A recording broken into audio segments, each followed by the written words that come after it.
Pronto, ok. Então vamos começar, né? Vamos começar nossa aula de teontologia. Note, já começo por aqui avisando, né?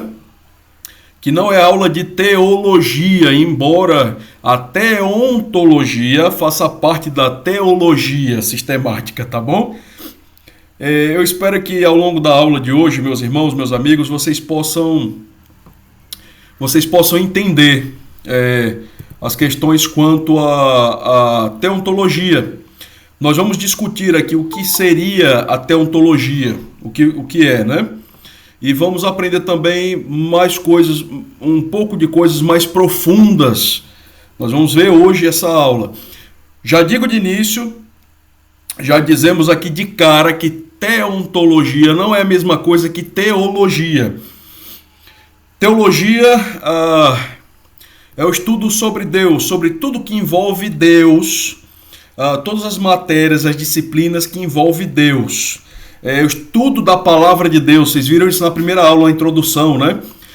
Você que está aí vendo a gente pelo YouTube, você pode acessar lá a primeira aula, introdução ao curso de teologia, teologia básica. Então, lá naquela aula nós demos a definição de teologia, é o estudo a respeito da palavra de Deus, né? Do que Deus disse, do que Deus faz. Então é um estudo mais abrangente, teológico, né? A teontologia, no entanto, é um pouco diferente, tá certo? Então, se você está aqui e chegou e caiu de paraquedas, está aqui de surpresa, pensando que é a mesma coisa, não se engane, não é a mesma coisa, tá bom? O computador deu uma travadinha aqui, mas acho que já voltou, né? Então, não é a mesma coisa, teologia não é a mesma coisa que teontologia, tá ok? Não pense que é a mesma coisa, não é. Deixa eu ver só quem está aqui, estamos em 30 e... Deixa eu só ver aqui, meus irmãos. 38 pessoas, né? 38 pessoas, isso. Vamos seguir então, vamos continuar. Bom, então esse é o nosso estudo de hoje. Teontologia. Notem, irmãos, que, como eu falei antes, não é a mesma coisa que teologia. Mas o que seria a teontologia? Nós temos perguntas a responder. A primeira delas é essa aqui. Será que nós realmente conhecemos a Deus? Será que nós conhecemos de fato a pessoa de Deus? Deixa eu só ver aqui, o computador está dando umas travadinhas, irmãos. Então, vão orando aí, né? Para tudo dar certo. Tá bom? Mas vamos seguindo. Vocês estão me ouvindo bem? Estão conseguindo me escutar? Tá tudo ok? Tá normal. Tá dando travadas aí? Tá travando para vocês? Não, para mim não. Ok, então tá bom, vamos lá. Tudo ok, a Zinete falou, a Vanessa falou também, o Glauco também, Flaviano dizendo que tá ok, então vamos seguir, né? Robson, o áudio tá bom. Valeu, Robson, obrigado. Obrigado aí, pessoal. Então vamos lá, vamos seguir. Vamos responder essa pergunta então. Jorge deu ok, valeu. Vamos lá. Primeira pergunta da nossa introdução, será que nós realmente conhecemos a Deus? Você já fez essa pergunta? Será que realmente eu conheço a Deus? Será que realmente eu conheço o Senhor? Você já se perguntou isso? Você já dormiu, irmão, irmã? Vocês já dormiram e se perguntaram essas verdades? Será que realmente eu conheço a Deus? Será que eu conheço como deveria? Será que eu conheço a Deus profundamente? Eu sei quem Deus é? Será? Porque se nunca se fez, é importante uma hora você botar a mão no coração, na consciência e se perguntar, será que eu realmente conheço a Deus? Será que eu conheço a Deus? É importante se perguntar sobre isso. É muito importante. Então notem, irmãos, que essa é a primeira pergunta que nós queremos responder. A segunda pergunta é se... Me perdoem aqui...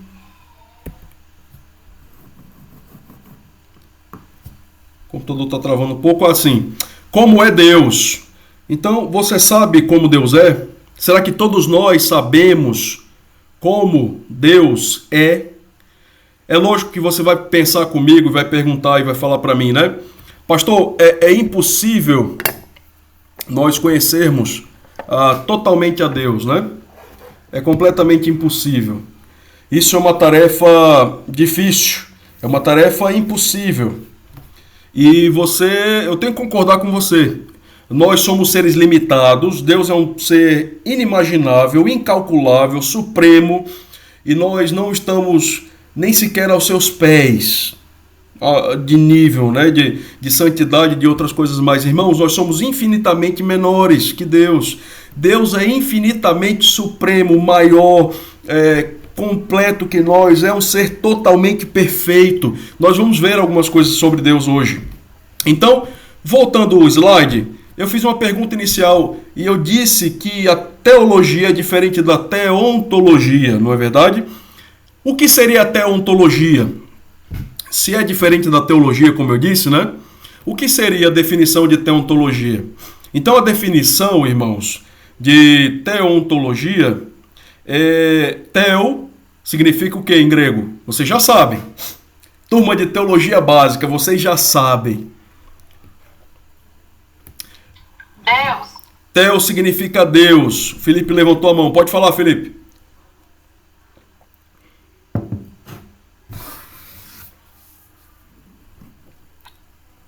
Graça e paz a todos. Boa noite, pode falar. Teo, Deus, né? Isso. Logia de estudo, não é isso? Exato. Exato. E o onto? E o onto? É uma boa pergunta. E o onto? Eu vou tentar responder aqui no que eu entendo. Falei, meu irmão, pode falar. Porque sempre eu converso com minha esposa, Andresa, e a gente sempre fica falando da ontologia do ser, né? Do ser masculino e do ser do homem e da mulher. Certo. E lá na Paraíba a gente via muito a história da ontologia dos poetas paraibanos. Graciliano Ramos. Aí a gente é algo nativo, natural do ser daquela pessoa. O onto é algo intrínseco a ele e só a ele. Não é a mim, não é o pastor, é só ele. Exatamente. Então, transferindo isso na nossa miserável mediocridade para Deus, aquelas características, aqueles instintos soberanos, impressionantes, que só pertencem a Ele. E mais é nada. É lindo demais. É só isso que eu entendo. Exatamente, meu irmão, exatamente. Então, a teontologia até os atributos de Deus, o Glauco falou aí também, né? Alguém mais quer tentar mais alguma resposta? Pode ficar à vontade, pode falar.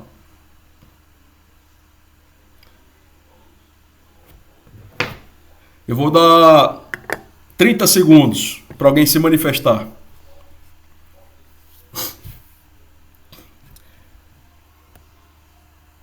Segundos, 25. Então, as respostas foram boas, tá no caminho correto, é isso mesmo. Alguém quer acrescentar alguma coisa? Deixa eu só virar o celular aqui, irmãos, me dê um minuto. Hoje nós estamos com uns probleminhas técnicos. Pronto, agora deu certo. Então, a teontologia... O Remy foi no alvo, né, Remy? É isso mesmo. É o estudo sobre o ser de Deus, sobre a pessoa de Deus, que tem coisas referentes unicamente ao ser de Deus. Nós vamos estudar Deus hoje. Pastor, isso é impossível. Sim, é impossível.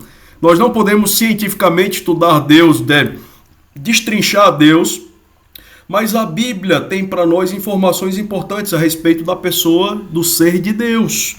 E nós vamos passar pela Bíblia agora, passear em alguns textos e conhecer, ou tentar conhecer, o que Deus revelou para nós por meio das Escrituras, o que Ele se fez revelado para nós no meio das Escrituras, né?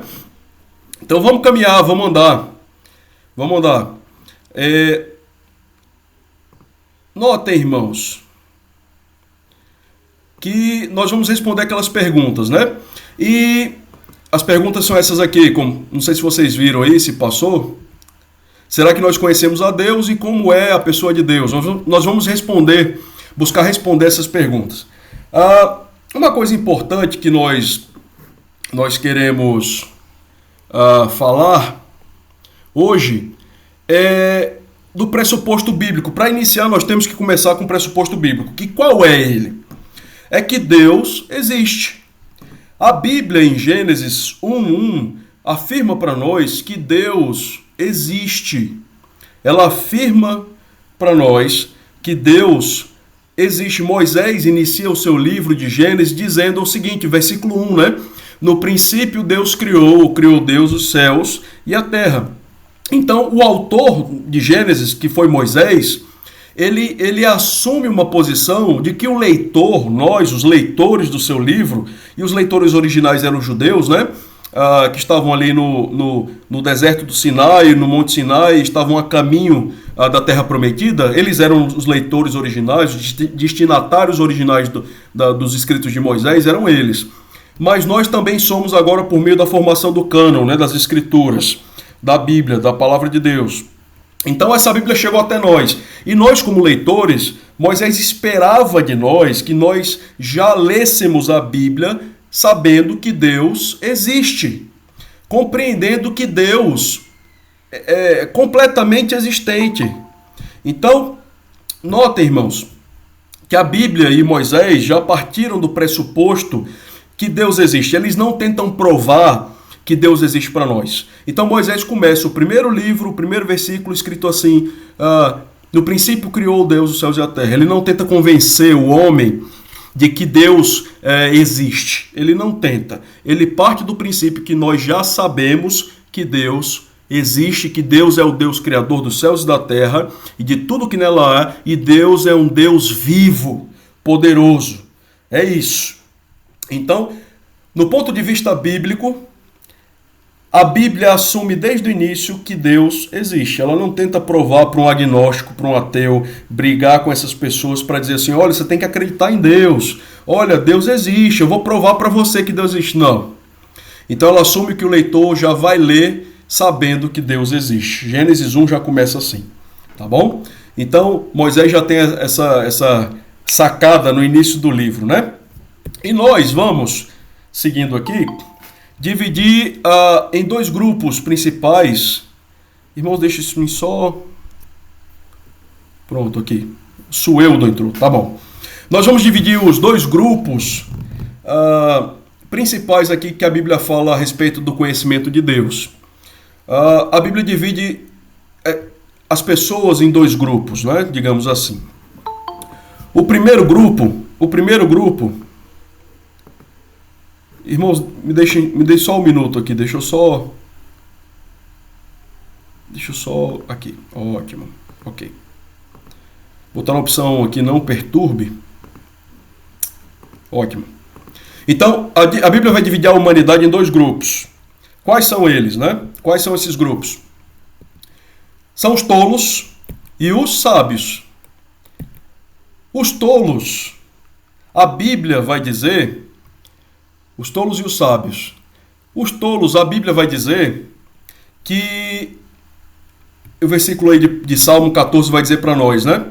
Diz o insensato no seu coração, não há Deus.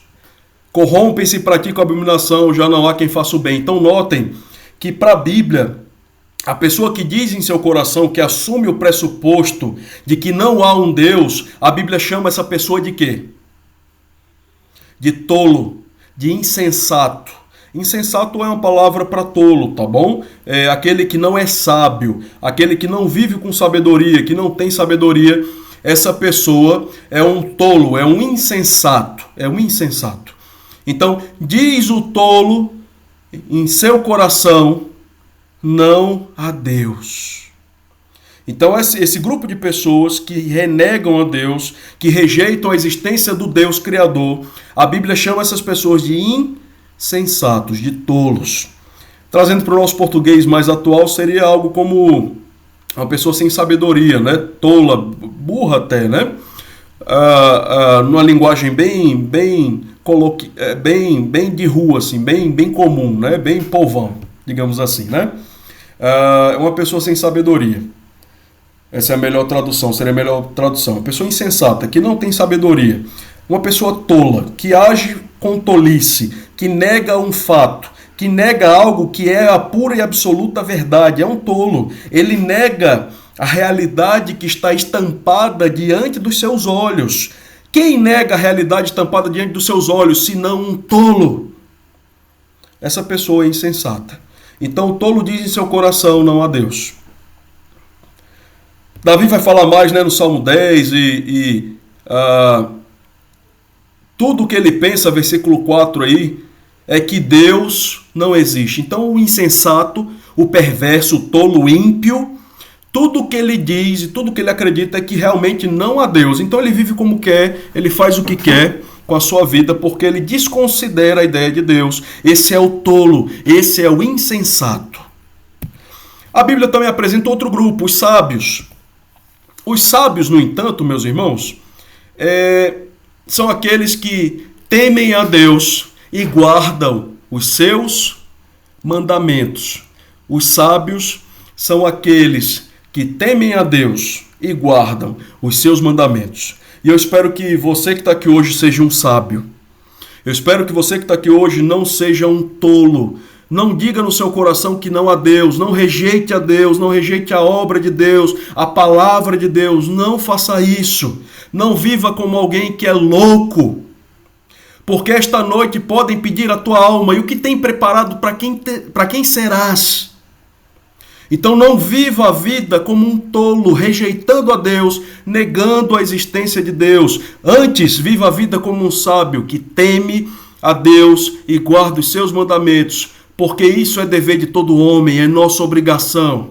Deus se revelou a nós por meio das coisas criadas e se revelou a nós, os crentes, os que têm fé em Jesus, por meio da revelação especial, o seu Filho e a sua palavra, a palavra de Deus, a Bíblia.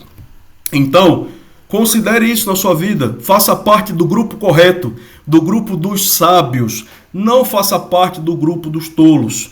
Corra, fuja de pessoas tolas. Fuja de pessoas que não são sábias segundo a palavra de Deus. Fuja. Ok? Então, Salmo 1, todo mundo conhece, né?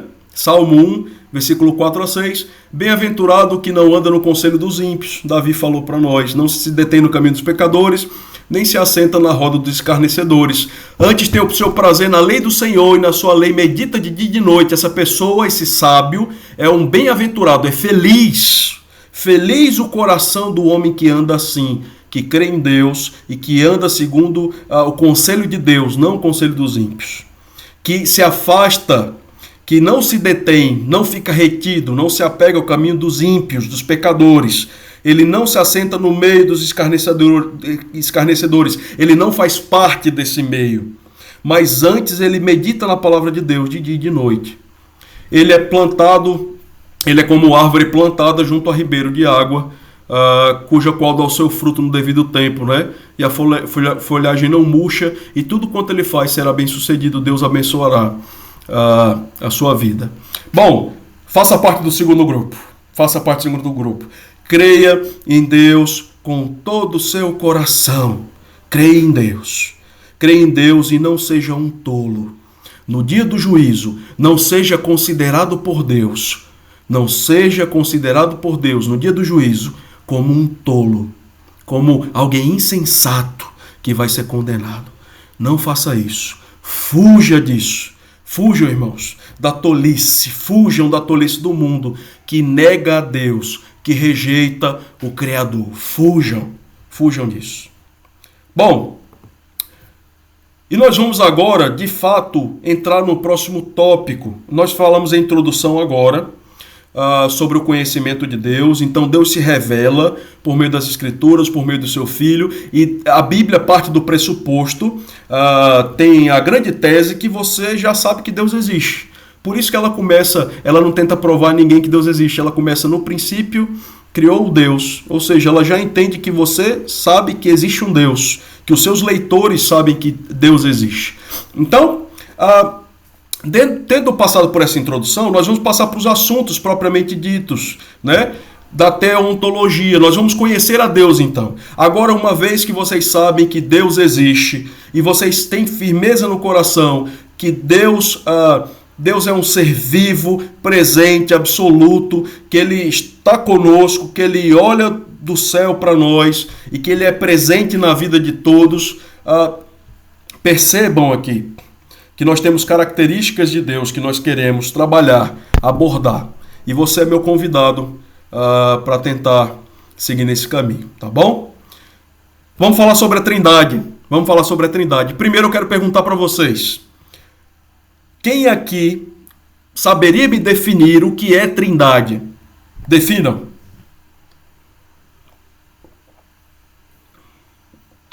Três pessoas em um. 3 pessoas em um. Ok. Quem mais? Pai, Filho e Espírito Santo. Exato. Pai, Filho e Espírito Santo. São as 3 pessoas, né?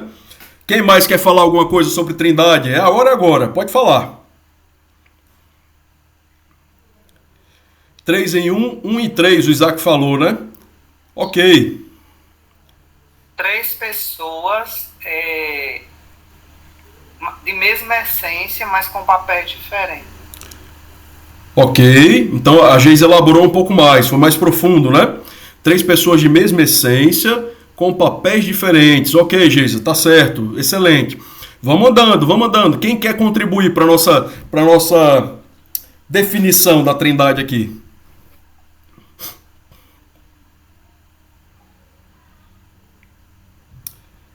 Mais ninguém? Então vou seguir. Irmãos, a Trindade, ela como outras doutrinas das Escrituras, ela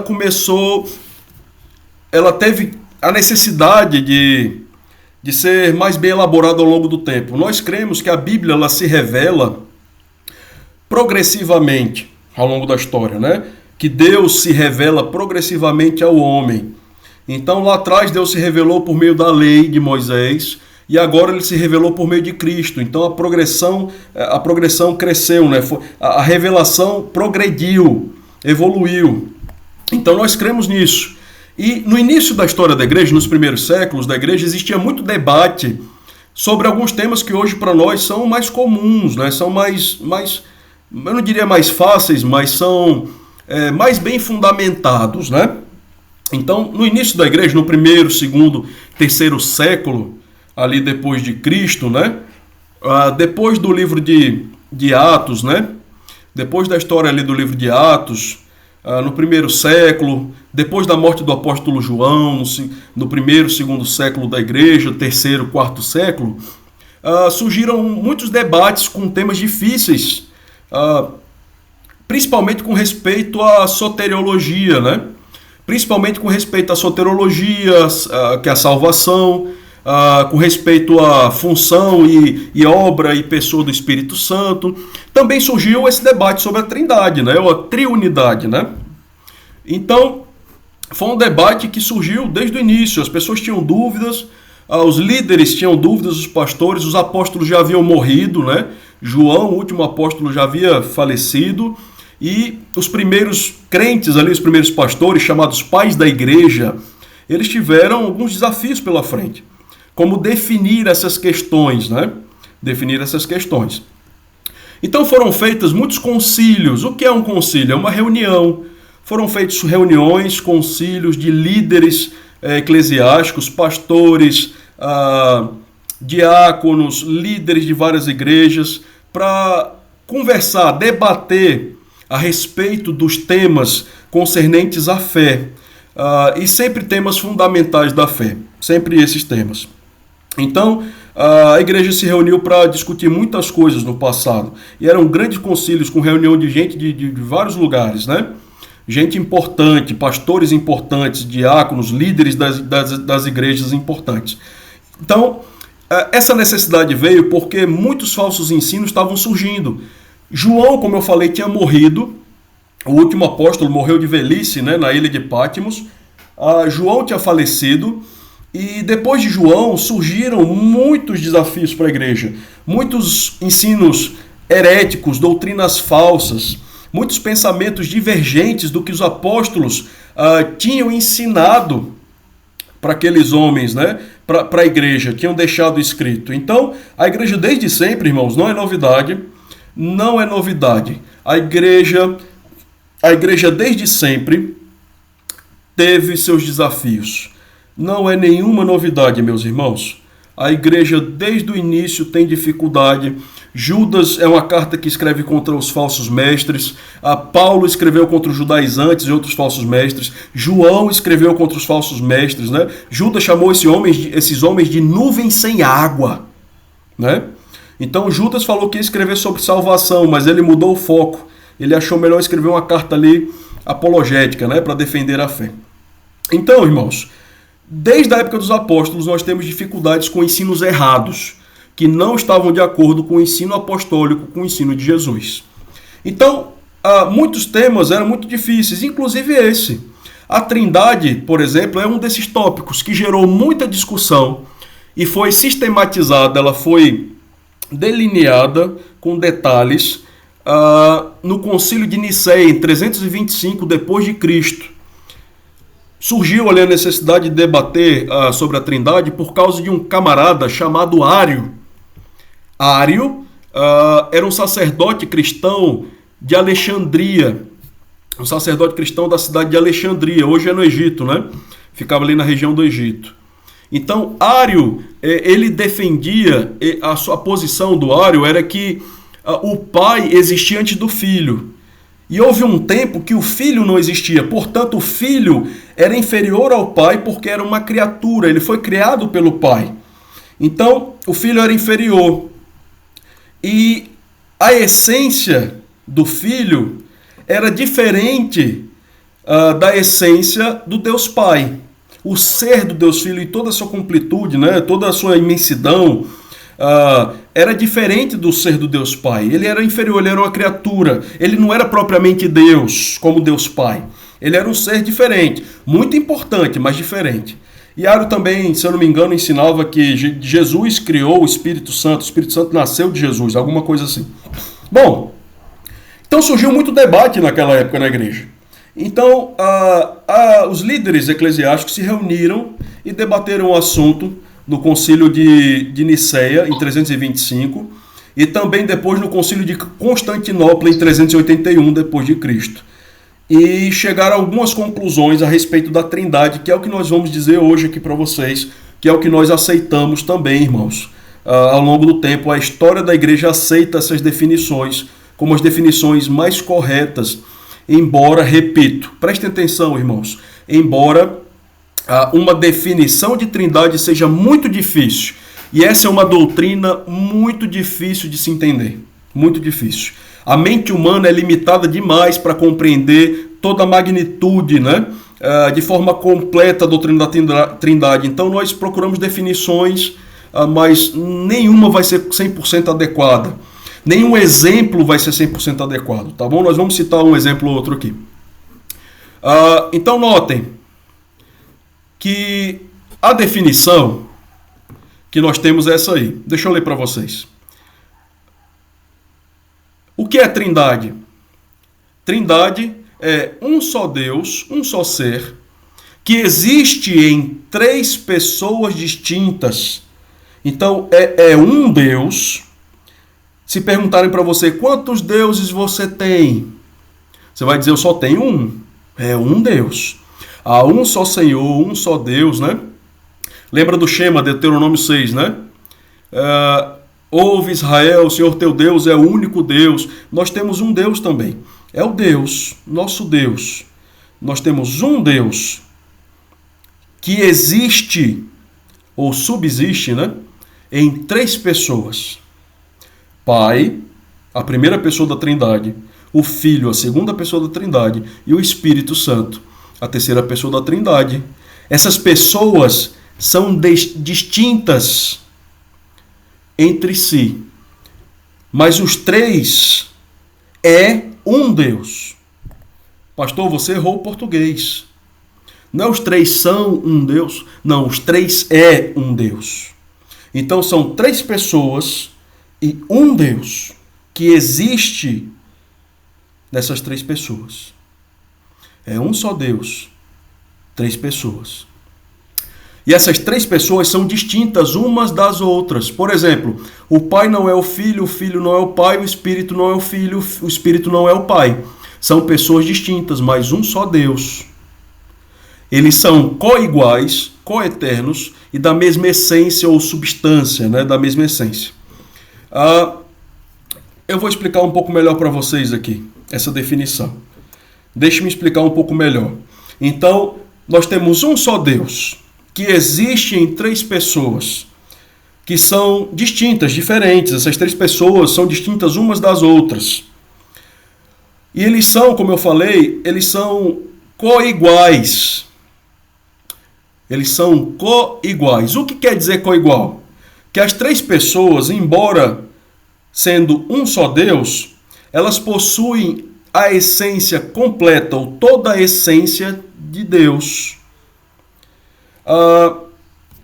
Eles são completamente Deus. Por exemplo, Jesus é Deus? Sim. Ele é um Deus pela metade, porque ele era meio homem, né, meio Deus? É isso, pastor? Não. Jesus é totalmente Deus, completamente Deus. O Espírito Santo é Deus? Sim, e ele é completamente Deus. E Deus Pai é Deus? Sim, e ele é completamente Deus. Então, são 3 pessoas distintas, é verdade, mas que eles possuem toda a essência de Deus. Eles são completamente Deus. É difícil para a gente entender, né? Eu não sei se você o parafusinho está apertando aí, né, irmãos? Está começando a sair fumaça do neurônio, né? Tem um neurônio brigando com o outro agora. Mas eu sei que é difícil compreender, mas é a verdade bíblica que a Bíblia demonstra para nós. É um Deus que existe em 3 pessoas, subsiste em 3 pessoas. A outra verdade que o texto diz para nós aqui é que eles são coeternos, não é verdade? O que seria coeternos?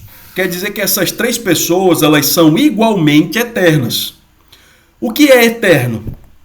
É algo que não tem começo, não tem meio e não vai ter fim. Ele existe antes de tudo e nada o criou. Por isso ele é eterno. Nós somos eternos? Não. Alguém nos criou. Nós tivemos um início, nós nascemos. Mas Deus não. As pessoas da Trindade, não. Elas são coeternas. Elas existem antes da fundação do mundo. E quem criou Deus? Ninguém criou Deus. Ninguém criou Deus. Ele simplesmente existe. Antes que tudo fosse tudo, Deus existia. Deus era completo em si mesmo. Ele não precisou nos criar por solidão. Deus era completo em si. Ele é autossuficiente. Nós vamos ver isso mais para frente um pouquinho. Então, ele é coeterno. Ele é autoexistente, o Flaviano falou, exatamente. Ele existe por si mesmo. Nada causa a existência de Deus. Nada é necessário falar, clamar pela existência de Deus para que ele exista. Não existe isso.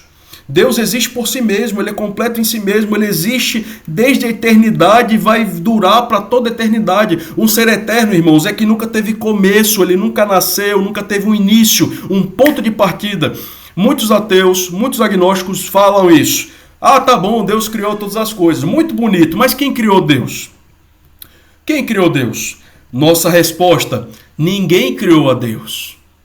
Ninguém criou a Deus. Deus não é uma criatura. Deus é a causa última de todas as coisas. Deus é o ser supremo sobre tudo e todos. E Flaviano falou, é o grande eu sou. Exatamente, Flaviano. Exatamente.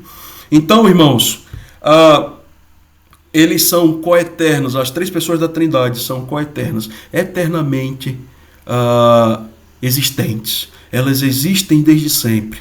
Não tem um início determinado. Elas sempre existiram e sempre existirão. Até aqui, vocês estão entendendo, irmãos?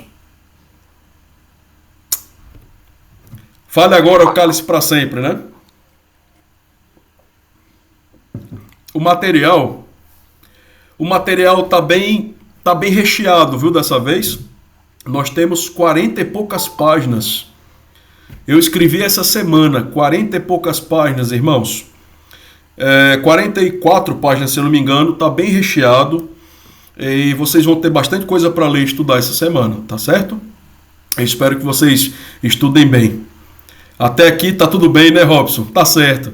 Eu tô me esforçando para deixar o mais compreensível possível, né? Às vezes eu tenho dificuldade de me expressar, talvez eu não fale uma palavra ou outra de maneira clara, mas vocês me avisam aí, tá certo? Vocês vão me avisando que eu vou ajustando meu palavreado aqui, minha linguagem, né? Para que torne mais simples. O Tiago falou que tá ótimo. Valeu, Tiago, valeu. Então, essa é a nossa definição. Há um só Deus que existe, que é três pessoas. Ok? É a nossa definição, meu irmão.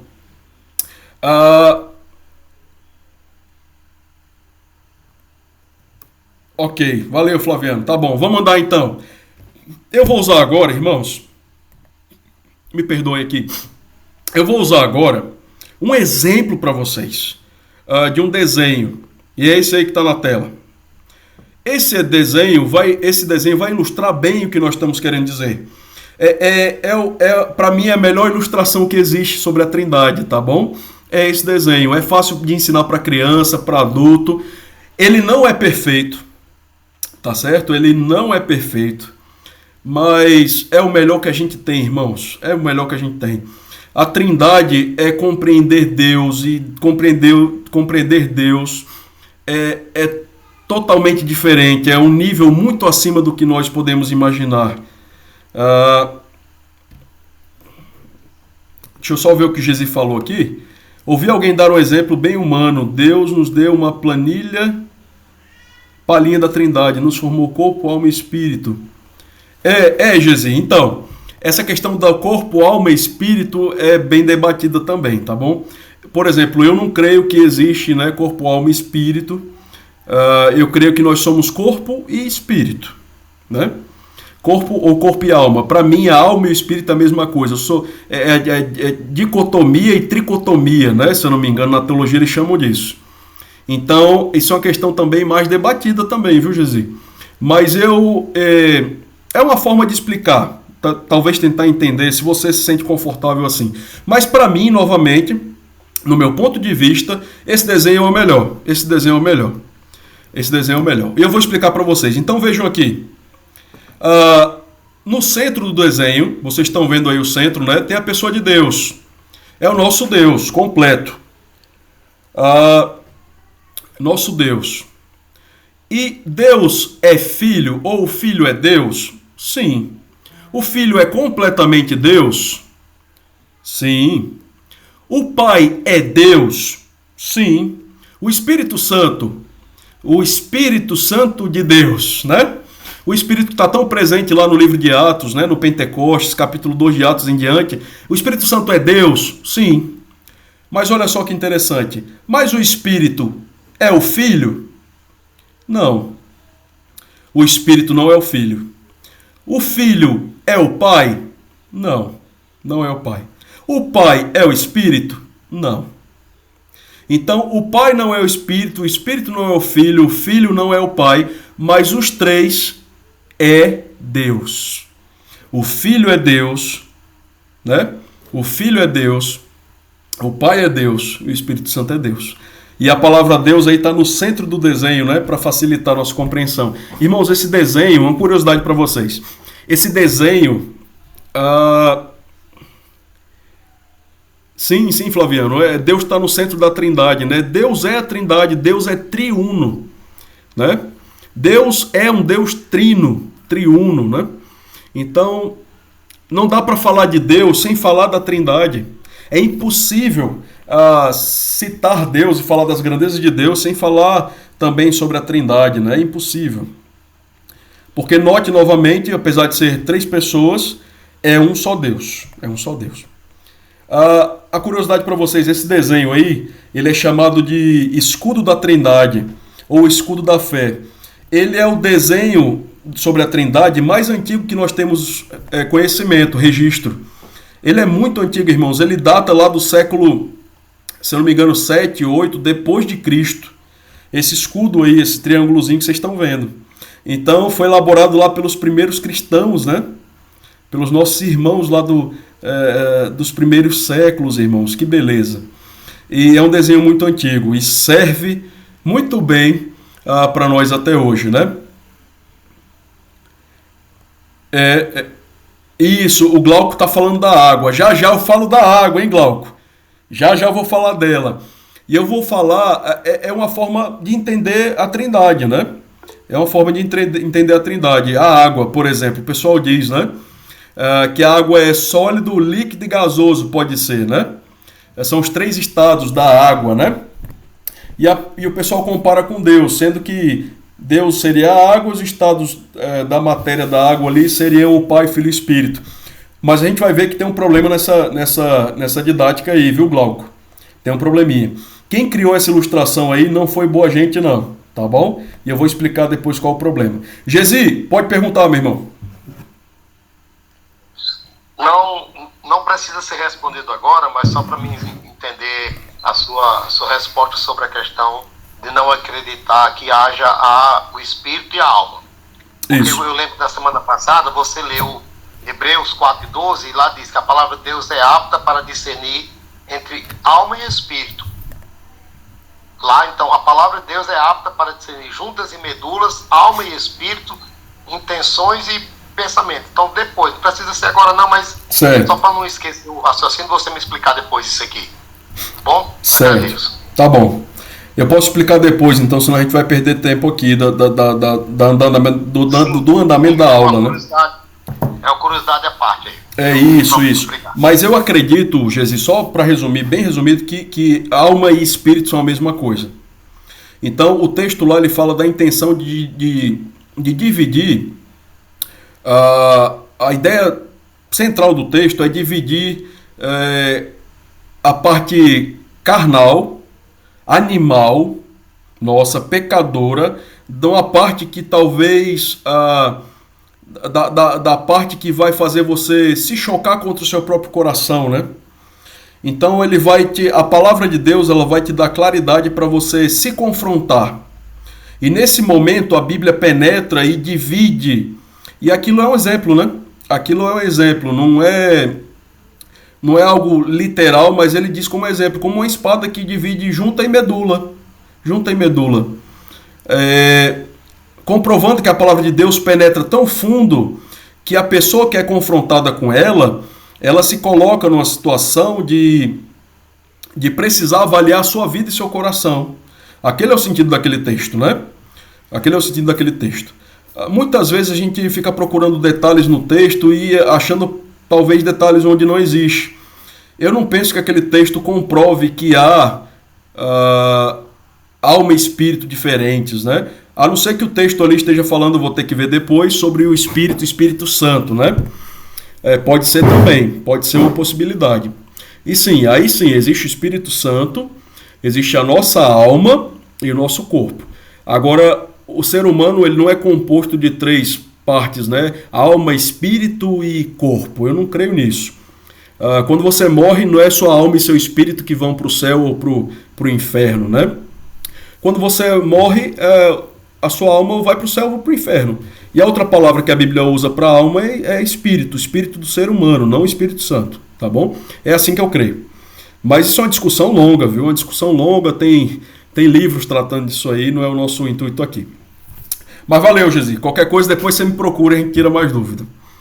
Eu posso ver mais profundamente com você isso aí. Bom, de qualquer forma, irmãos, esse é o melhor exemplo da Trindade que nós temos. Bom, o próximo slide aqui para nós vai afirmar que nós devemos adorá-lo por isso. Nós devemos adorar o nosso Deus Trino. Por quê? Porque o Pai é Deus, como nós falamos atrás ali, né, no slide passado, porque o Filho é Deus e porque o Espírito é Deus. Nós devemos adorá-lo por isso. Jesus deu provas que era Deus, né? Que era o próprio Deus, né? Jesus controlava o mar, né?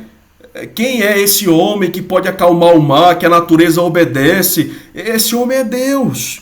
É o próprio Deus, filho. Jesus tem poder para perdoar pecados, para ressuscitar mortos. Quem ressuscita mortos senão Cristo, né? A Bíblia tem várias comprovações nos evangelhos de que Jesus é Deus. O próprio Jesus afirmou ser Deus em algumas passagens, né? Ele demonstrou a onipotência, né? A onipresença em alguns casos. Ele demonstrou também poder para perdoar pecados, como eu falei, ressuscitar mortos. A natureza o obedecia. Ele tem o poder, Colossenses 1,17 vai dizer que ele tem poder de sustentar todas as coisas, que ele está por trás da criação também. João 1,3 vai dizer isso, e que nas mãos de Cristo está o juízo de todas as pessoas no futuro. Então, irmãos, Jesus é Deus e por isso nós podemos adorá-lo. Por isso nós podemos servi-lo e adorá-lo. O Espírito Santo também é Deus. Também é Deus. E por isso nós também podemos adorá-lo. Ele é chamado de Deus, né? Lembra lá de Ananias e Safira, né? Quando Ananias e Safira mentem para Pedro ali na igreja de Jerusalém, igreja primitiva em Atos, capítulo 5, o que Pedro diz? Vocês mentiram para Deus. Vocês mentiram para o Espírito Santo. E qual foi a punição deles, né? Eles caíram e morreram porque mentiram para Deus. Então, o texto deixa a gente crer, leva a gente a acreditar que o Espírito Santo é Deus também, que Pedro afirmou isso. O Espírito Santo é uma pessoa, ele mostra a onisciência, a onipresença. O Espírito Santo habita em todos nós depois da salvação. E isso é algo que somente Deus pode fazer. Somente Deus. Então, pastor, nós podemos adorar Jesus? Claro! Nós podemos, pastor, adorar o Espírito Santo? Claro! Porque eles são as três pessoas da Trindade, que é um só Deus. Que é um só Deus, tá bom? Então é perfeitamente possível, irmãos, perfeitamente possível. E aqui eu vou tratar com vocês o próximo tema, que é a conclusão do assunto da Trindade, né? Pastor, eu entendi a definição, eu estou entendendo mais ou menos, porque a Trindade é muito difícil, né? Mas qual a importância da doutrina da Trindade para a minha vida? Você vai me perguntar. Eu creio que vocês já estão se fazendo essa pergunta. Qual é a importância, pastor, da doutrina da Trindade para a minha vida? O que muda na minha vida? Crer na Trindade. O que muda na minha vida? Eu vou dizer para vocês. Em primeiro lugar, que negar a doutrina da Trindade é negar a evidência bíblica, que mostra que o Espírito Santo é Deus, e que Jesus é Deus, e que Deus Pai é Deus. Então, se você nega a Trindade, você está negando a evidência bíblica. Você está negando a própria palavra de Deus. Esse é o primeiro ponto, irmãos. Diante de tantos versículos, que alguns que nós citamos e outros tantos que vocês vão recebendo no seu material, no seu estudo, vocês vão ver isso de forma clara. A Trindade é clara, principalmente no Novo Testamento, né? É uma flor que desabrocha no Novo Testamento, a verdade da Trindade. Ela tem alguns indícios no Antigo Testamento, né? Mas o seu auge se encontra de revelação no Novo Testamento, irmãos. A Trindade é belíssima.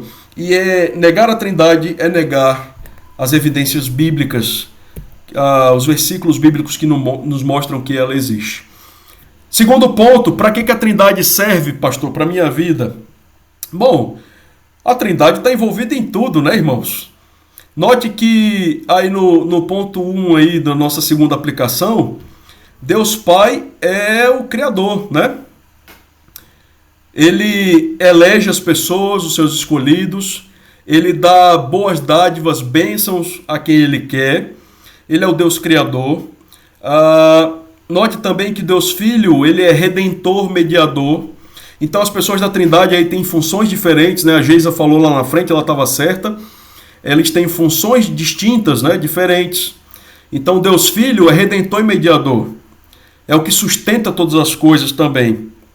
O Deus Espírito, ele é santificador e o regenerador. Então, as três pessoas da Trindade, elas juntas, elas participam de algumas obras, como nós vamos ver, né?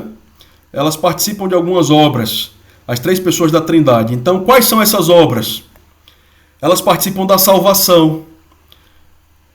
Você está salvo aí por causa de uma obra trinitária, né? Então, se você não crê na Trindade, tá ruim para você. Porque, irmãos, o Pai elege, escolhe antes da fundação do mundo. O Filho é o Redentor. Ele é o substituto perfeito. O Espírito convence o mundo da verdade, da justiça e do juízo. Você só chegou até a igreja, até a palavra de Deus, até a conversão.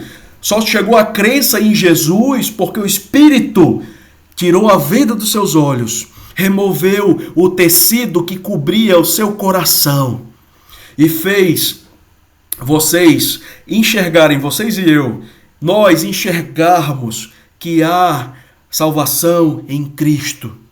O Espírito aponta para Jesus. Inclusive, essa é uma das funções principais do Espírito Santo que as nossas igrejas muitas vezes não dizem, né? Principalmente aí os pentecostais, os nossos irmãos pentecostais e as igrejas neopentecostais nem lembram disso. Que eu não considero nem igreja, né? Neopentecostal, né? Mas há muita ênfase nos dons do Espírito. Há muita ênfase em coisas que o Espírito dá para nós, bênçãos, mas há pouca ênfase nisso, que o Espírito Santo convence do pecado. O Espírito Santo, irmãos, em primeiro lugar, aponta para Jesus, para o Salvador. Então é impossível ser cheio do Espírito Santo e viver uma vida de pecado. É impossível ser cheio do Espírito Santo, irmãos, e viver uma vida diferente da vida de Jesus. Viver uma vida à parte do nosso Salvador é impossível. Ainda que você fale em língua, sei lá, ainda que você exerça um ou outro dom do Espírito Santo, isso não quer dizer que você é cheio do Espírito Santo. Então, muito cuidado com essa ênfase errada nos dons, porque o Espírito dá a quem quer. 1 Coríntios 12 a 14 vai tratar disso. Mas o Espírito aponta para Jesus. Se você é cheio do Espírito Santo, em primeiro lugar, você não vai dar cambalhota e gritar no meio da igreja, não. Em primeiro lugar, você vai ser humilde, como Jesus era. Você vai se humilhar.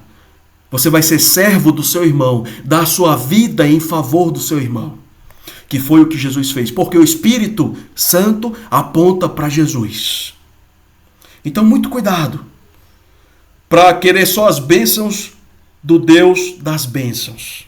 Muito cuidado com igrejas que supervalorizam os dons e se esquecem dessas verdades fundamentais. Muito cuidado. Bom, então, as três pessoas participam da obra da salvação. Que mais, pastor? Então, as três pessoas são citadas na grande comissão, Mateus 28, né? Ide por todo mundo e o quê? A ênfase é: fazei discípulos, batizando-os em nome do Pai, do Filho e do Espírito Santo. Então, notem, irmãos, a Trindade é citada na grande comissão, no ide, no fazei discípulos.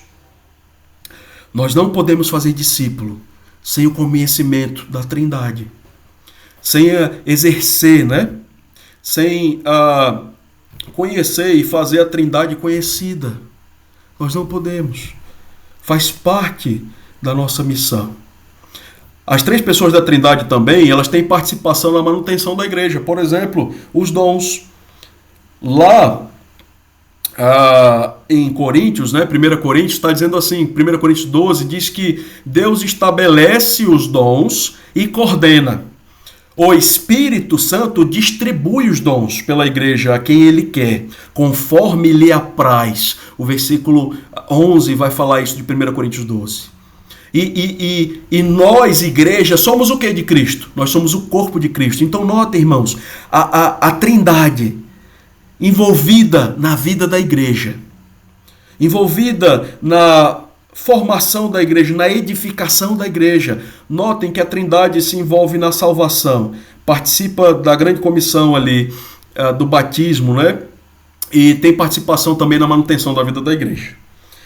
Ponto D aí embaixo, né? Participa também da oração, né? Você cita a trindade, você ora ao Deus Pai por meio do Espírito Santo, né? Que fala com gemidos inexprimíveis quando nós não conseguimos, né?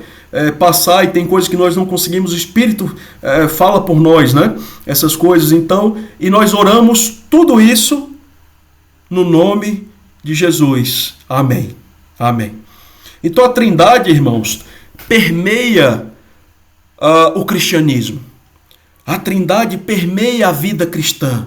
É impossível falar de Deus sem falar da trindade. É impossível.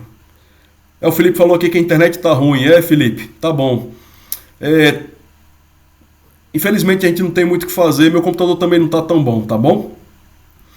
O Flaviano disse aqui que a palavra de Deus diz que se eu blasfemar contra o Espírito Santo não há perdão, portanto, é o mesmo que blasfemar contra o próprio Deus, é a mesma coisa? Sim, Flaviano. Blasfemar contra o Espírito seria blasfemar contra o próprio Deus. Porém, esse pecado de blasfêmia contra o Espírito Santo é atribuir ao Espírito coisas que ele não realizou. No caso, é um pecado que foi encontrado lá na época de Jesus, né? Os fariseus, mestres da lei, diante do que Jesus fazia, eles não acreditavam, né? Eles não acreditavam no poder de Jesus. Eles diziam que era obra do Beelzebu, era obra de Satanás e tal.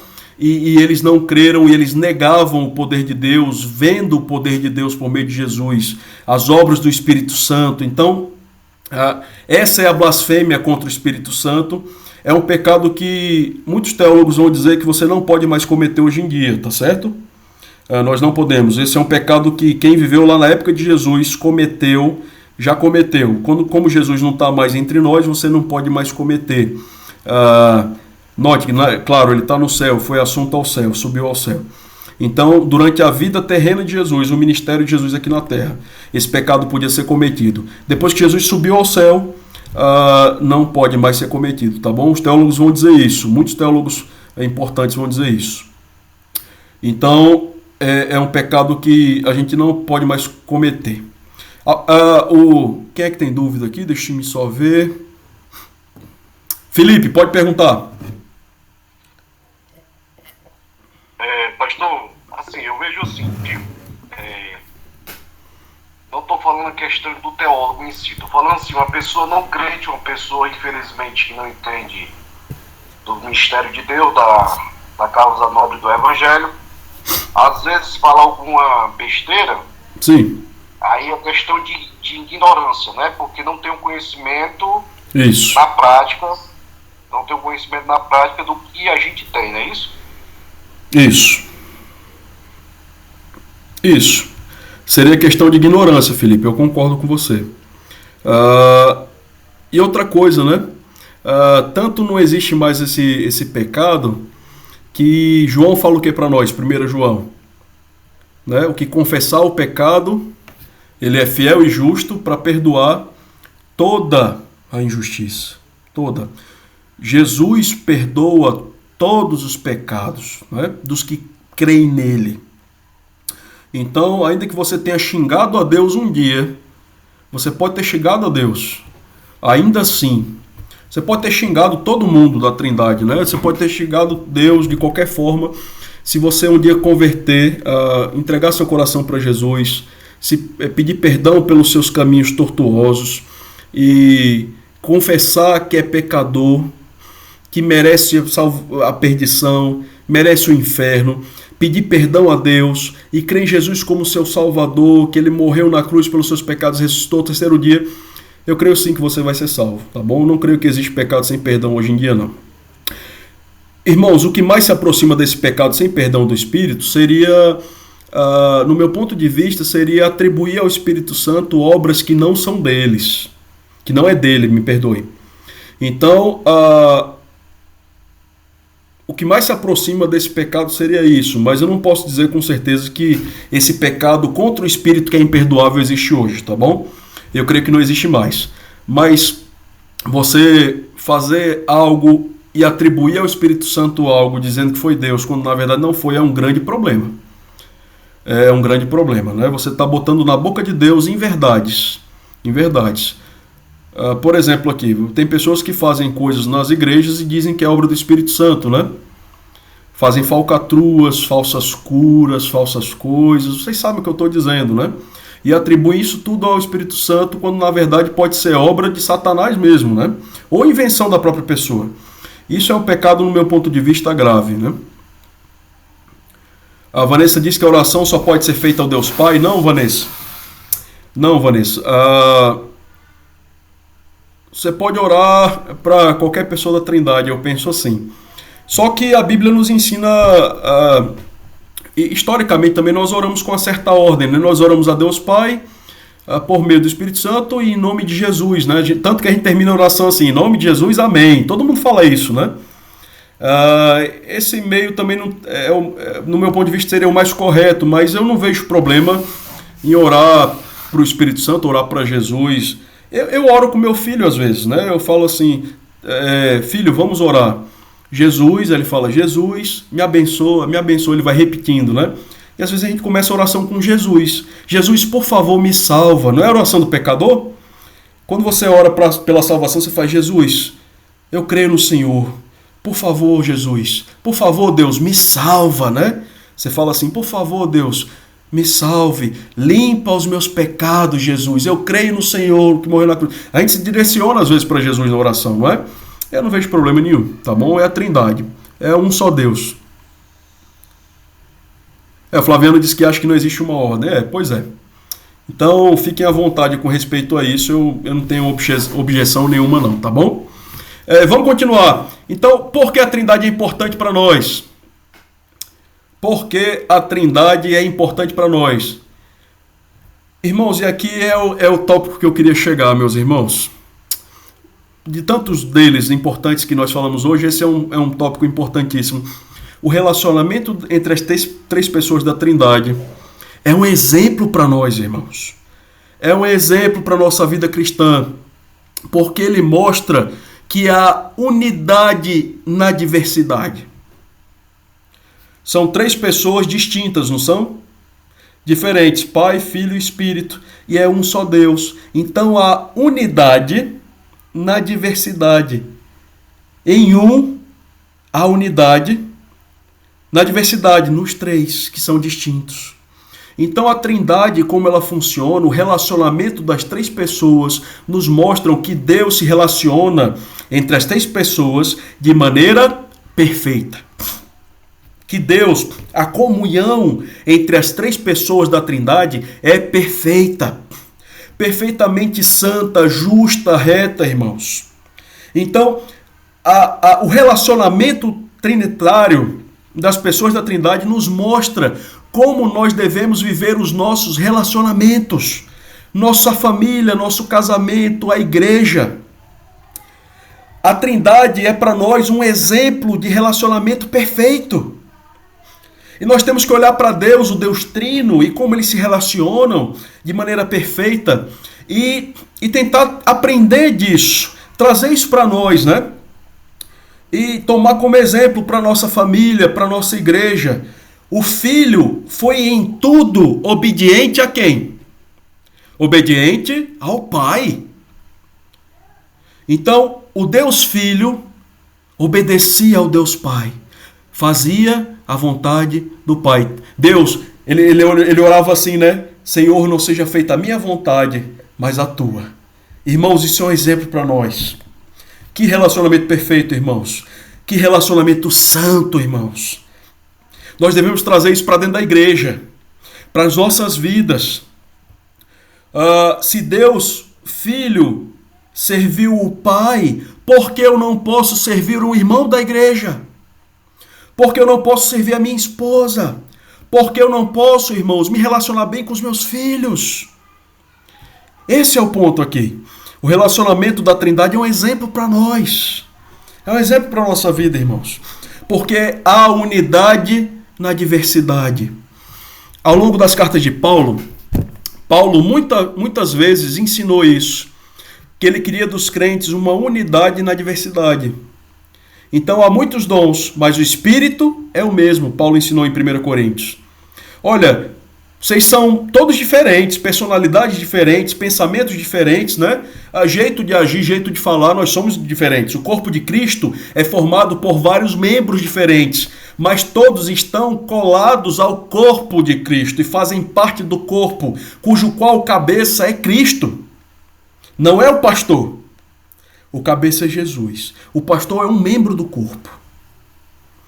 O irmão é o outro membro do corpo. Um é dedo, o outro é mão, o outro é braço, o outro é pescoço, o outro é orelha, o outro é olho. Mas são membros. Então, nós somos diferentes, nós temos nossas diferenças de escolha, de personalidade, diferenças de criação, né? Nós temos criação diferente, nosso pai e nossa mãe são diferentes. Nós somos de lugares diferentes. Nós temos manias diferentes, mas na igreja deve haver unidade na diversidade. No corpo de Cristo deve haver união, unidade na diversidade. Somos, cada um de nós é um membro distinto, diferente, mas tem que haver união, unidade na diversidade. Irmãos, levem esse exemplo para a vida de vocês. Unidade na diversidade. Pastor, quem nos ensina isso? A Trindade. A Trindade. O quarto e último ponto aqui de aplicação, meus irmãos. O quarto e último ponto de aplicação é ponto 4, defender a fé. Eu falei no início de um camarada chamado Ário, né? Eu falei no início dele que ele trouxe alguns problemas e discutiram sobre a questão da Trindade por causa do Ário, né? Ali no terceiro, quarto século, não foi? Então, você aprende sobre a Trindade, é aprender também a defender a sua fé. Defender também a sua fé. Por quê, pastor? Se eu entender bem a Trindade, eu aprendo a defender minha fé. Bom, sabe quem herdou os ensinos de Ário hoje em dia? As Testemunhas de Jeová. Eles adotaram a cristologia, né, ariana, que nega a eternidade do Filho, que diz que o Filho é um ser criado. O Filho é uma criatura, não é Deus. As Testemunhas de Jeová ensinam a mesma coisa que Ário ensinava e foi rejeitado pela história da igreja ao longo dos séculos, dos primeiros séculos. É uma doutrina contrária à doutrina trinitária da Bíblia, que é apresentada pelas Escrituras. Eles, assim como Ário, veem o Logos, né? O Logos de Deus, como um ser intermediário entre o Criador e a criação. Então Jesus está ali intermediário, né? Entre o Criador, que é o ser último, supremo, e a criação. Então Jesus está no meio. Ele é um ser intermediário, né? Ele foi criado por Deus também. Irmãos, isso é um problema. Você atesta isso se você não entende bem a doutrina da Trindade, tá bom? Se você compreender bem, estudar bem a doutrina da Trindade, ainda com a mente limitada que nós temos, de não compreender todos os detalhes da Trindade, mas se você se esmerar, se esforçar, você vai estar apto para defender sua fé contra seitas heréticas assim, tá bom? E muitas outras coisas mais. Meus irmãos, até aqui todos têm dúvidas? Como é que está a cabeça de vocês? Me digam. Remy. Pode falar, meu irmão. Eu gostaria, de toda essa exposição que o irmão fez, eu acho que é uma oportunidade para trazer, assim, só visitar se eu puder hoje, trazer um conceito elevado, assim, da Trindade em relação a profundidade, já foi naqueles estudos feitos por São Tomás de Aquino, sobre a pericorese, sobre a criação humana e a relação com a Trindade, se for possível, com esse conceito de pericorese. Sim, você quer que eu aborde alguma questão? Pode falar, pode falar. Não, se o senhor puder trazer esse conceito. É um conceito atual, moderno, e eu acho que nunca vai deixar de existir, né? Porque é o que é. Se eu puder narrar algumas linhas, algumas coisas, porque eu tenho algumas dúvidas sobre... Não é dúvidas, é como compreender melhor. Certo, irmão. Deixa só o computador tá dando umas travadinhas aqui. Eu tô procurando aqui no computador, no estudo que eu escrevi para vocês, né? Eu tenho informações sobre a pericorese e outras coisas mais. Vocês vão estar aptos a lerem lá, tá certo? Então, a ler lá, né? Me perdoem. Oi, pode falar.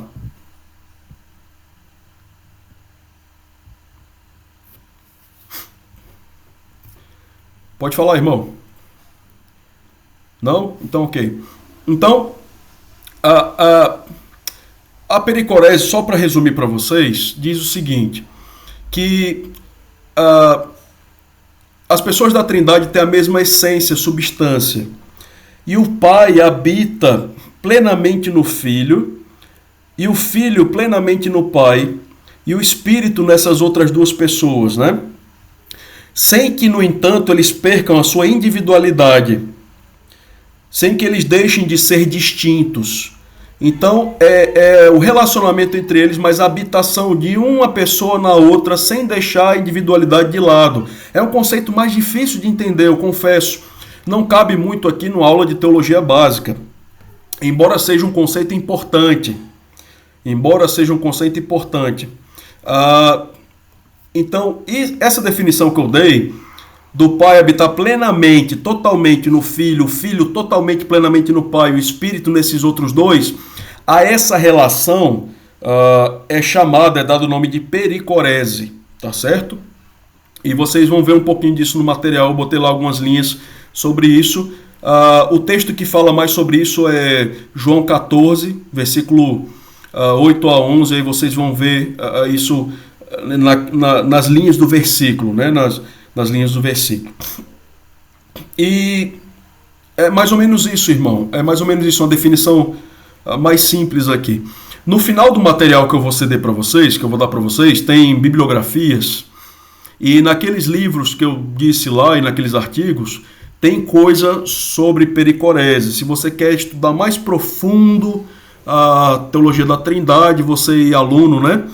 Meu querido irmão, meus queridos irmãos, vocês podem procurar aquelas bibliografias lá e se aprofundarem nisso.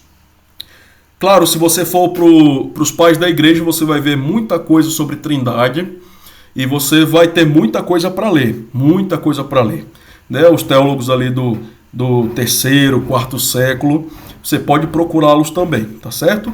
E você vai ter muita coisa para destrinchar. Mas eu creio que o básico aqui nós conseguimos tratar. Irmão Remi, seria isso, né? De forma mais sucinta, mais básica, porque realmente sobre a pericorese daria, eu acho que, algumas aulas, viu? Algumas aulas para tentar entender melhor isso. Tá bom?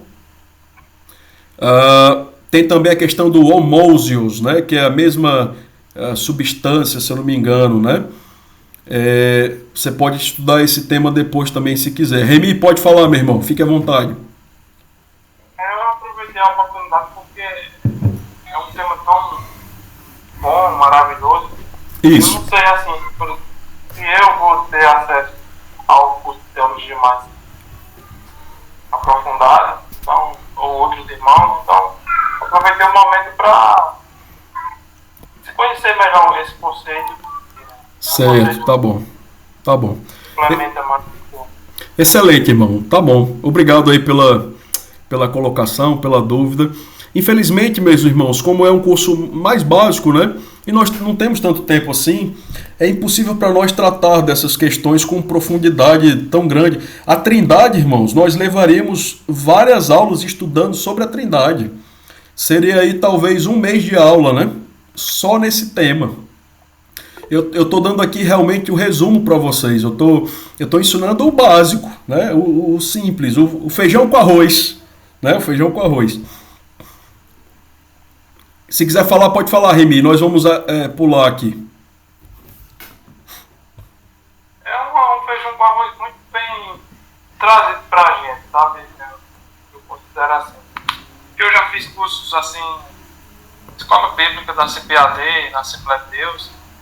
Eu fazia parte da Assembleia de Deus. E eu estou vendo aqui, relembrando vários conceitos que o irmão trouxe aqui. E está me fazendo muito bem. Acho que não só para mim. É um bom feijão com arroz. É mais do que um bom feijão com arroz. Deve ter umas carnes de charque por dentro também. Tem uma farofa no meio, né? Tem uma farofinha no meio. Tá bom, Remy, obrigado. Tá certo, meu irmão. Então, irmãos, é o seguinte. Eu vou fazer o seguinte com vocês. Eu creio que nosso horário já estourou agora, né? Nós começamos mais tarde. De fato, nós começamos mais tarde. Mas eu creio que o nosso horário estourou. Irmãos, essa aula tem muito mais coisa. Eu vou deixar para a próxima aula.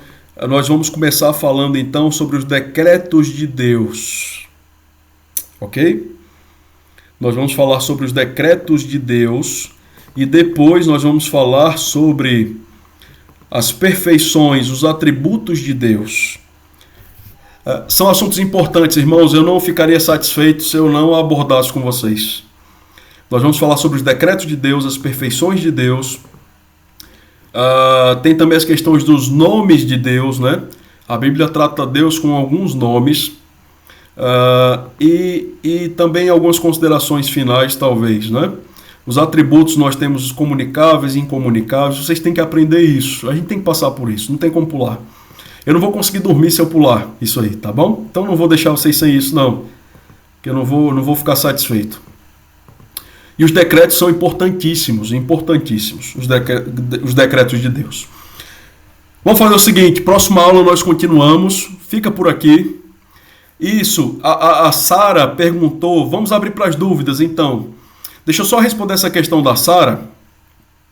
E quem quiser sair, precisar sair, está livre para sair. Se não tiver dúvida, se você não tiver dúvida, você está livre para sair, tá bom? Pode sair aí, não precisa nem ligar o microfone para dar tchau, não. Pode sair, porque o pessoal que tiver dúvida vai ficar e eu vou tentar responder algumas dúvidas. A Sara perguntou, antes que vocês saiam todos, se a prova, que seria a próxima semana, vai acontecer. Vai, Sara, viu? Só que essa semana eu vou fazer o seguinte, em vez de botar o textinho, eu vou botar a prova, ok? Então eu vou botar lá no grupo o link da prova, e vocês vão ter 24 horas para responder essa prova, ok? Eu vou botar no final da semana, fiquem atentos, eu vou dizer o dia lá no grupo, não se preocupem. Vocês vão ter somente um dia para responder a prova, 24 horas. Sara, não vai ser presencial. No início eu tinha um plano de fazer presencial, mas são 60 pessoas, né? Como é que eu vou fazer presencial com 60 pessoas que moram até em outros estados, né? É muito difícil, irmã, me perdoe. Não tem como. Então, eu não tenho dinheiro nem para pagar a minha passagem, quanto mais dos outros, né? Não é verdade? Então me perdoe, mas vamos fazer online mesmo, tá certo? E eu vou confiar na honestidade de vocês. Isso, Vanessa, seria, segundo o nosso calendário, a prova vai ser agora, dia 10, né? Segunda-feira.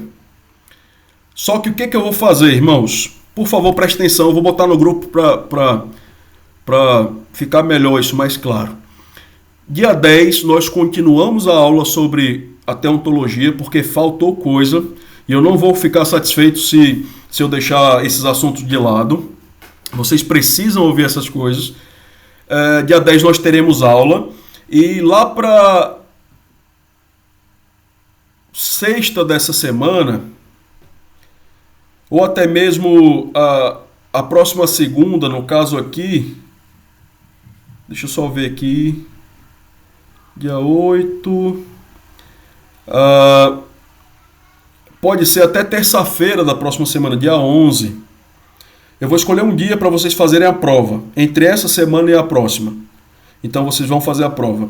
Meu conselho para vocês, peguem o material da primeira aula, peguem o material da segunda aula e da terceira e já vão lendo. Já comecem a estudar. Porque a prova não vai ser tão fácil quanto o textinho, tá bom? É uma prova. Prova significa momento que você é provado, testado, né?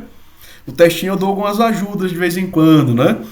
Lá nos autógrafos, eu botei uma questão lá. Autógrafo é a assinatura de alguém famoso.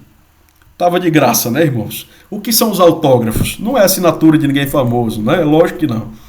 Então, eu dava uma ajudinha. A prova vai ser um pouco mais difícil.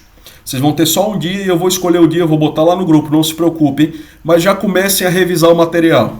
Leiam o material, aula 1, aula 2, aula 3. Se você tem dúvidas, vejam os vídeos no YouTube. Irmãos, temos o canal no YouTube com as gravações. Essa gravação aqui tem pra lá, tá bom? Olha lá o canal do YouTube, reveja a aula, tá certo? Respondido aí, Sara, Vanessa e os outros. Então eu vou botar o dia da prova no grupo. Vai ser uma prova online para todo mundo. Você vai poder fazer sem consultar o material, tá bom? Não vai poder consultar. Pastor, eu posso consultar a Bíblia? Pode, a Bíblia pode. Pode ficar com a sua Bíblia do lado, mas o material não, vai ter que ser da sua cabeça. Eu vou confiar em vocês, ok? Nós somos crentes, cristãos, então eu vou confiar em vocês. Eu vou dar essa facilidade para vocês, tá certo? Vou confiar a prova. Vanessa já respondi, ok. Sara já respondi. Tá certo. Então, irmãos, eu vou ficar com o pessoal que tem dúvida agora. Tá certo? Se você tá aqui e não tem mais dúvida, fique à vontade para sair. Boa noite, meus irmãos, e fiquem com Deus. Estudem.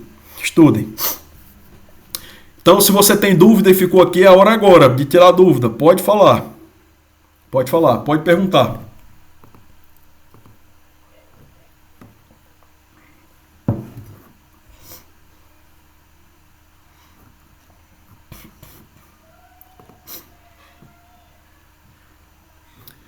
Eu nunca vi, né?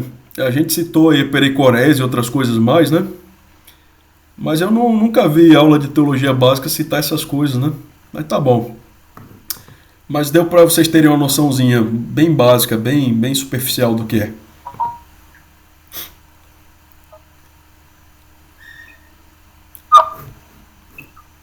Mandésia, quer falar alguma coisa?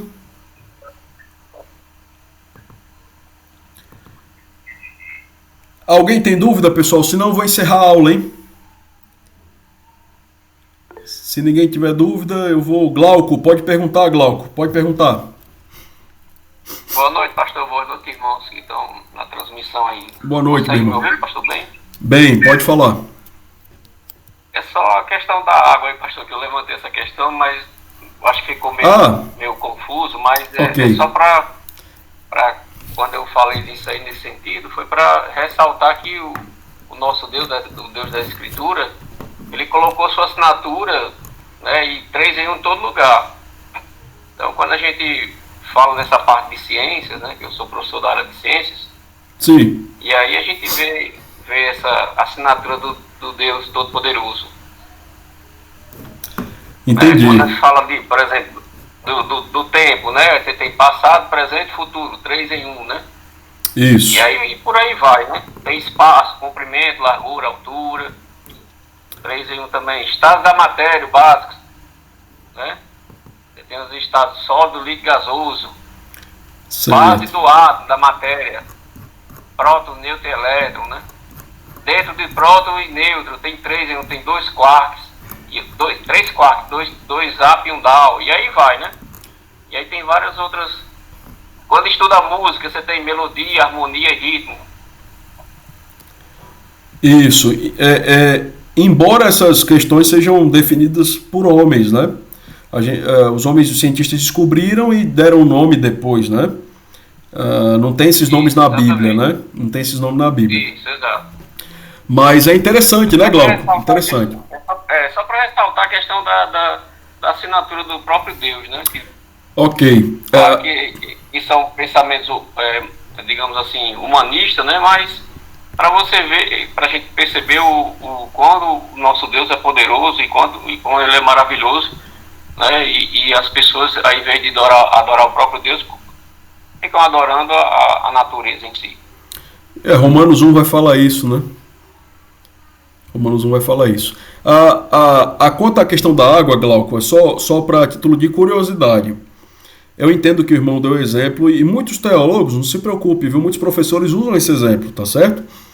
Não há muito problema em usá-lo, só que há um problema nessa ilustração, porque a Trindade, irmão Glauco, é uma coisa tão complexa que nós não conseguimos conceber, compreender. Nós somos limitados demais, irmão. Então, qualquer exemplo que nós tenhamos, nós usemos, é muito limitado para descrever Deus. Claro. Aí qual é o problema da água? É o seguinte. Então, imagine aqui um copo d'água. Vou pegar o copo aqui. Ó. Tá aqui uma caneca, né? Um copo d'água. Então, aqui dentro tem água líquida. Líquido, né? Tá aqui líquido. Se eu pego essa água e eu fervo essa água, por exemplo, ela passa para o estado gasoso, se não me engano, né? Vapor, ela passa a vapor, vapor de água. Então, qual o problema? Existia uma heresia na história da igreja chamada modalismo, que eles ensinavam o seguinte, que Deus era um só, mas que ele se apresentava de três modos diferentes. E cada vez que Deus se apresentava de um modo diferente, ele deixava o outro modo. Então, por exemplo, na criação, quem criou? Aí o modalismo dizia, foi Deus Pai que criou. Na redenção, quem estava lá? Foi o Deus Filho que estava lá. Então o Deus Pai deixou de ser Deus Pai e passou a ser Deus Filho. Então, na verdade, o modalismo cria num só Deus, né? Numa só pessoa, me perdoe. Ele deixa de ser Deus Pai e passa a ser Deus Filho. E no batismo do Espírito Santo, no Pentecostes, e Deus deixou de ser o Deus Filho, por exemplo, e passou a ser Deus Espírito. Em completamente, né? O Deus Pai deixou de ser Deus Pai, passou a ser Deus Filho, e em determinado momento da história deixou de ser Deus Filho e passou a ser Deus Espírito. E esse exemplo da água encaixa aí.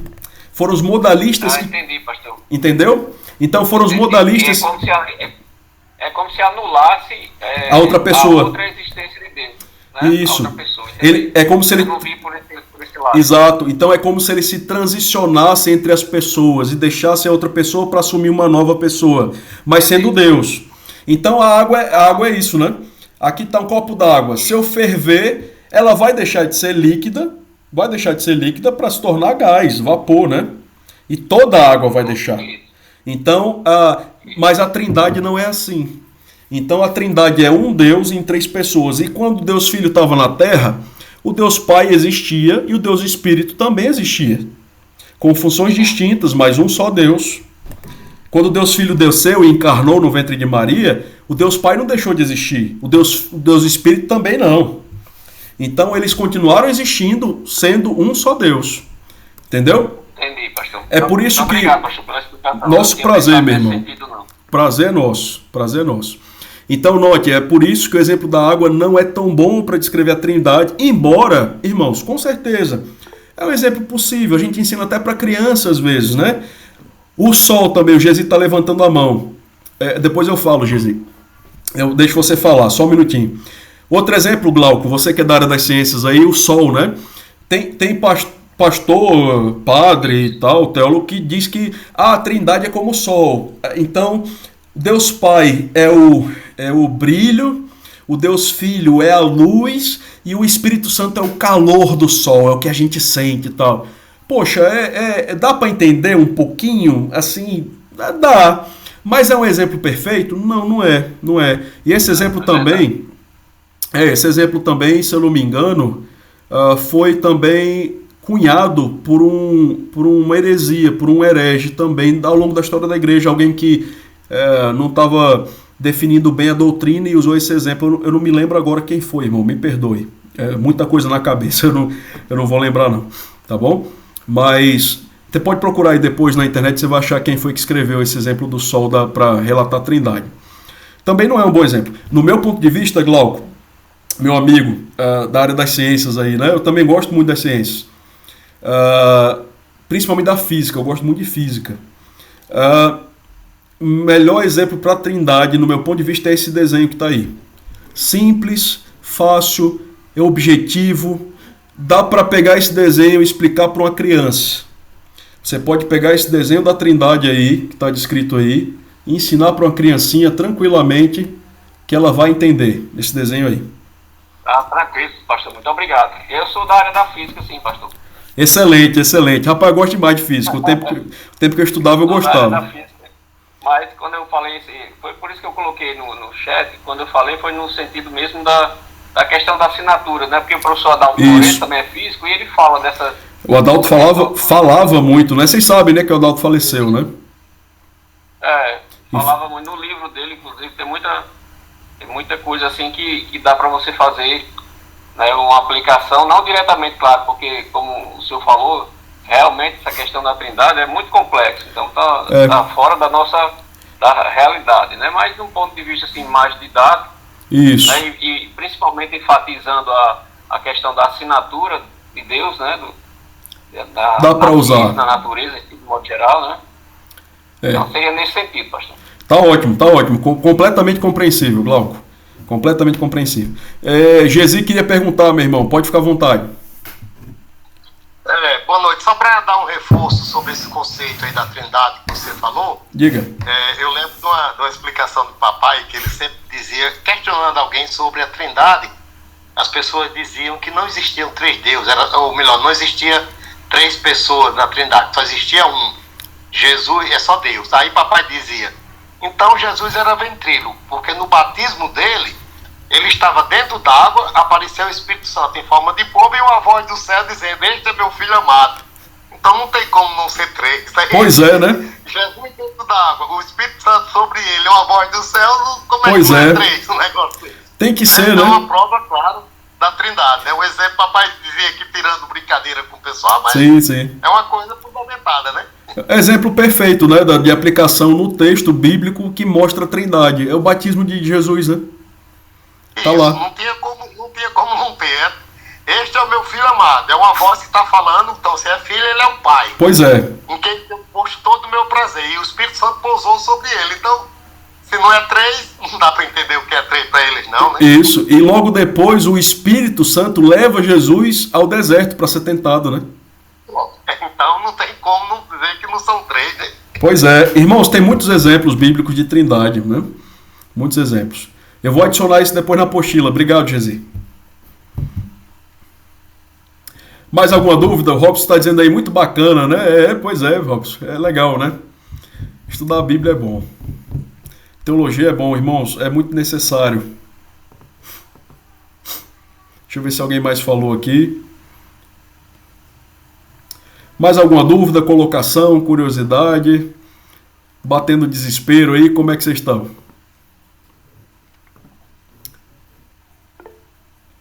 Quem está perguntando agora? Gesi saindo. Tá bom, Gesi. Grande abraço. Irmãos, tá bom. O pessoal está dizendo que tudo ok. Ok, então vamos encerrar? Tá bom, Glauco. Grande abraço. Boa noite. Então, boa noite a todos, irmãos. Fiquem com Deus. Essa aula logo, até quarta-feira, eu vou botar lá disponível. E não se preocupem, o dia da avaliação eu vou botar no grupo, tá certo? Não se preocupem. Boa noite, fiquem com Deus. E até mais, meus irmãos. Até a próxima aula e até a prova, se Deus quiser. Abraço.